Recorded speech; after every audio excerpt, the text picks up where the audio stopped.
ಇವತ್ತಿನ 1 PM ನಲ್ಲಿ ರಾಜ್ಯ ಪಾಲಿಟಿಕ್ಸ್ ನ ವಿಚಾರವನ್ನ ಮಾತಾಡೋದಾದ್ರೆ ಡಿನ್ನರ್ ಪಾಲಿಟಿಕ್ಸ್ ಇಷ್ಟು ದಿನ ಸದ್ದು ಮಾಡಿತು.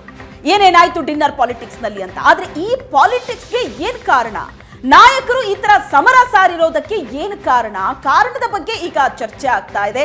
ಅದ್ರ ಬಗ್ಗೆ ಡೀಟೇಲ್ ಆಗಿ ನೋಡೋಣ. ಅದಕ್ಕಿಂತ ಮೊದಲು ಈ ಕಮಿಷನ್ ಅನ್ನೋದು ಕಳೆದ ಬಾರಿ ಬೊಮ್ಮಾಯಿ ನೇತೃತ್ವದ ಬಿಜೆಪಿ ಸರ್ಕಾರ ಅಧಿಕಾರದಲ್ಲಿದ್ದಂತ ಸಂದರ್ಭದಲ್ಲಿ ಕಾಂಗ್ರೆಸ್ ಸರ್ಕಾರ ಬಿಜೆಪಿ ಮೇಲೆ 40% ಕಮಿಷನ್ ಆರೋಪ ಮಾಡುತ್ತೆ.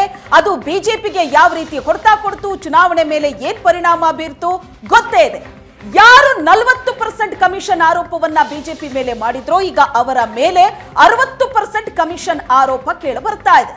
ಈ ಮೂಲಕ ರಾಜ್ಯದಲ್ಲಿ ಮತ್ತೆ ಸದ್ದು ಮಾಡಿದೆ ಕಮಿಷನ್ ಭೂತ.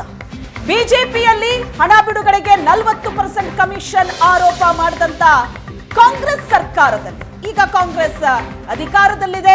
ಕಾಂಗ್ರೆಸ್ ಸರ್ಕಾರದಲ್ಲಿ ಟೆಂಡರ್ ಪಡೆಯೋದಕ್ಕೆ ಕಮಿಷನ್ ಕೊಡಬೇಕಾ? ಗುತ್ತಿಗೆದಾರರಿಂದ ಶಾಸಕರು ಸುಲಿಗೆಗಿಳಿದ್ರು. ಕಮಿಷನ್ ದಂಧೆಯನ್ನ ವಿರೋಧಿಸಿದ ಕಾಂಗ್ರೆಸ್ನಿಂದಲೇ ಲೂಟಿ ದಂಧೆ ಆಗ್ತಾ ಇದೆಯಾ? ಇಲ್ಲಿ ಜನಪ್ರತಿನಿಧಿಗಳ ನಡೆಗೆ ಗುತ್ತಿಗೆದಾರರ ಸಂಘ ಬೇಸತ್ತು ಹೋಗಿದೆ. ಸಿಎಂ ರಾಜ್ಯಪಾಲರಿಗೆ ಪತ್ರ ಬರೆಯೋದಕ್ಕೆ ಗುತ್ತಿಗೆದಾರರು ನಿರ್ಧರಿಸಿದ್ದಾರೆ. ಜನಪ್ರತಿನಿಧಿಗಳ ನಡೆಗೆ ಗುತ್ತಿಗೆದಾರರ ಸಂಘ ಸಿಡಿದೆದ್ದಿದೆ. ಬಿಲ್ ಪಾವತಿಸಿ ಇಲ್ಲ ದಯಾಮರಣ ನೀಡಿ ಅಂತ ಪತ್ರ ಬರೆದಿದೆ. ಸಿಎಂ ರಾಜ್ಯಪಾಲರಿಗೆ ಪತ್ರ ಬರೆಯೋದಕ್ಕೆ ಗುತ್ತಿಗೆದಾರರು ನಿರ್ಧಾರ ಮಾಡಿದ್ದಾರೆ. ಗುತ್ತಿಗೆದಾರರ ಸಂಘದ ಪ್ರಭಾರ ರಾಜ್ಯಾಧ್ಯಕ್ಷ ಜಗನ್ನಾಥಿ ಬಗ್ಗೆ ಹೇಳಿಕೆ ಕೊಟ್ಟಿದ್ದಾರೆ. ಸರ್ಕಾರಕ್ಕೆ ದಯಾಮರಣ ಕೋರಿ ಪತ್ರ ಬರೀತೀವಿ, ಬಿಲ್ ಪಾವತಿ ಆಗದೆ ಇದ್ರೆ ಸಾವು ಅನಿವಾರ್ಯವಾಗತ್ತೆ ನಮ್ಮ ಪಾಲಿಗೆ. ಎಲ್ಲ ಇಲಾಖೆಗಳಿಂದಲೂ 32,000 ಕೋಟಿ ಹಣ ಬರಬೇಕಾಗಿದೆ. ಇವರು ನೋಡಿದ್ರೆ ಕಮಿಷನ್ ಅಂತಿದ್ದಾರೆ ಅಂತ ಆಕ್ರೋಶವನ್ನ ವ್ಯಕ್ತಪಡಿಸಿದ್ದಾರೆ. ಲೆಟರ್ ಬರೀತವ್ರಿ ಇವತ್ತು.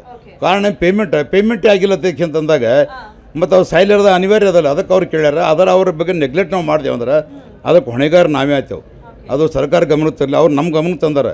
ನಾವು ಸರ್ಕಾರ ಗಮನಕ್ಕೆ ತರಲಿ ಅಂತಂದ್ರೆ ಅದ್ರ ಹೊಣೆಗಾರ ನಾವೇ ಆಯ್ತೇವೆ. ಅದಕ್ಕೆ ಇವತ್ತು ಅವ್ರಿಗೆ ಎಲ್ಲರಿಗೂ ಮೀಟಿಂಗ್ ಕರೆದೀನಿ. ಇದು ನೀವೇನು ಬರೆದಿರಿ, ಇದಕ್ಕೆ ದೃಢ ಇದ್ದೀರಿನಪ್ಪ, ಇದ್ರ ಬಗ್ಗೆ ಸರ್ಕಾರಕ್ಕೆ ಬರಲಿಕ್ಕತ್ತೀನಿ. ನಾಳೆ ನೀವು ಮತ್ತೆ ನಮ್ಮ ಮನಸ್ಸು ಚೇಂಜ್ ಮಾಡಬಾರ್ದು ಅಂತ ಉದ್ದೇಶದಿಂದ ಮೀಟಿಂಗ್ ಕರೆದೀನಿ.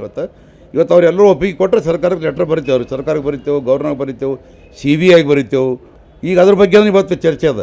ಇವತ್ತು ಅನಿವಾರ್ಯ ಬಂದ್ರೆ ನಾವು CBIಗೂ ಏನೋ ಬರಿ ಅಂತ ಒತ್ತಾಯ ಮಾಡಕತ್ತೀವಿ. ಅದಕ್ಕೆ ನಾವು ಹೇಳಿ ಸರ್, ನಿಮ್ಮ ಬದಲ ಮೇಲೆ ಮಾಡಕತ್ತೀವಿ. ನಾವು ನಮಗೆ ಅರ್ಧ ಕೊಡ್ರಿ, 50%. ಈಗ ನಾಳೆ ಈ ತಿಂಗಳದೆಲ್ಲ ಮುಂದಿನ ತಿಂಗಳ ಕೊಡ್ತದೆ ಆಶ್ವಾಸನೆ ಕೊಡ್ರಿ. ನಾವೇನೋ ದಯ ಮಾಡೋದು ಲೆಟ್ರೂ ಬರೆಯಲ್ಲ, ನಾವು ಸ್ಟ್ರೈಕ್ನು ಮಾಡೋಕ್ಕೆ ಹೋಗಲ್ಲ. ಏನೂ ಆಶ್ವಾಸನೆ ಇಲ್ಲಂದ್ರೆ 1 ವರ್ಷದಾಗ 8 ತಿಂಗಳು ನೋಡಿದೆವು. 1 ವರ್ಷ 8 ತಿಂಗಳ ತನಕ ಮೆಮೊರಂ ಕೊಡ್ಕೋತೇ ಬಂದಿದ್ದೆವು. ಅದಕ್ಕೆ ಯಾವುದೂ ಉತ್ತರ ಇಲ್ಲ. ಅದಕ್ಕೆ ನಾವೇನದ ಅನಿವಾರ್ಯವಾಗಿ ಏನದ ಇವತ್ತು ಹೋರಾಟದ ಬಗ್ಗೆ ರೂಪುರೇಷೆಗಳನ್ನು ಹಾಯ್ಕೊಳ್ತಾ ಇದ್ದೇವೆ. Government letter ಬರೀತೇವೆ.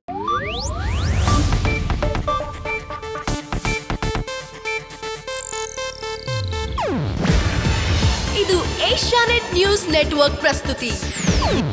ನೀವು ನೋಡ್ತಿದ್ದೀರಾ ಏಷ್ಯಾನೆಟ್ ಸುವರ್ಣ ನ್ಯೂಸ್.